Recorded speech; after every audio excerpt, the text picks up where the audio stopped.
Multiplying and dividing weights. In this module, you will learn how to multiply and divide weights. One day, Sid decides to visit his Uncle Joe's bakery shop. There he sees his uncle preparing a fruit cake. Sid asks his uncle what he is measuring. Uncle Joe replies that he makes 12 pieces of fruit cakes by using 7.248 kilograms of wheat flour. And now he wants to calculate how much flour is in one piece of cake. For that, he divides the total quantity of wheat flour used by the number of pieces. So, 7.248 is divided by 12 gives 0.604 kilograms. We can also convert it into grams as 604 grams.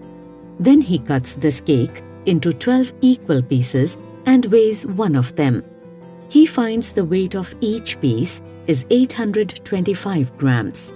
Now, a customer comes to his shop and orders 5 pieces of fruit cakes.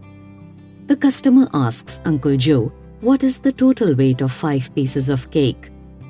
Uncle Joe replies, one piece of cake weighs 825 grams. Therefore, 5 pieces of cake weigh 825 grams into 5, that is 4,125 grams. We can also say it as 4 kilograms and 125 grams. Customer says thank you. Let's recap. We can simply multiply or divide the measurement of weights as we do in general. Do not forget to write the units after multiplication or division of weights. We can write the answer in the units in which we express it generally.